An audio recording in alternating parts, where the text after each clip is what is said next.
6h57, le mot de la fin pour vous, Frédéric Sigrist. Vous allez nous expliquer que Batman contre Superman, pour vous, c'est un film d'abord politique. Mais évidemment, on est mercredi. Le mercredi, c'est le jour des sorties. Et aujourd'hui, comme vous l'avez dit, sort Batman versus Superman.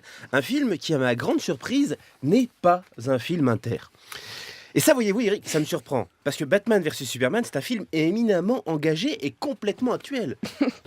Bon, écoutez, j'ai une minute Faut nous pour expliquer vous prouver ça, que c'est un ouais, film parce que là, inter. il va falloir un petit peu de... Donc, déjà, Superman, Décryptage. c'est le dernier survivant d'une planète détruite qui s'écrase au Kansas, aux États-Unis. Ça vous rappelle rien ? Non. Superman est un migrant.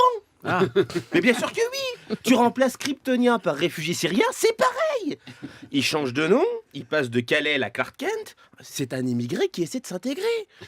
Vous mettez Roche Dizem ou Omar Sy dans le rôle, vous avez un pur film social.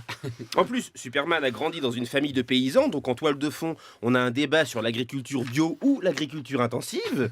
Smallville, comme son nom l'indique, c'est une petite ville, donc quid de la désertification médicale ? Je vous le dis, c'est un film inter.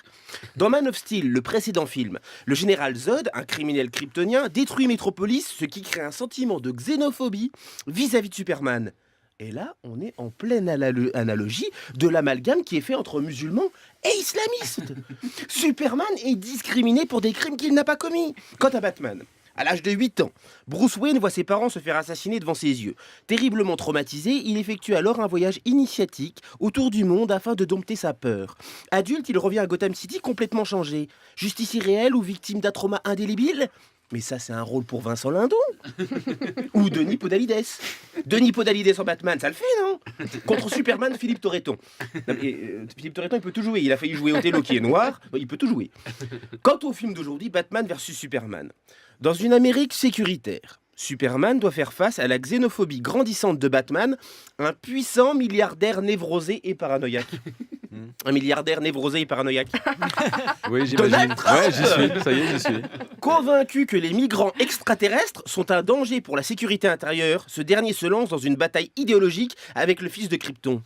Repli sur soi ou ouverture des frontières, c'est l'Europe des 27 qui ferme ses frontières.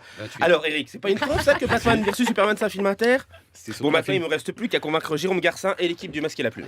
Oui, ça c'est On il y aura attend des critiques. Superman réalisé par les frères Dardenne. Et on Merci écoute Frédéric pas. Sigrist.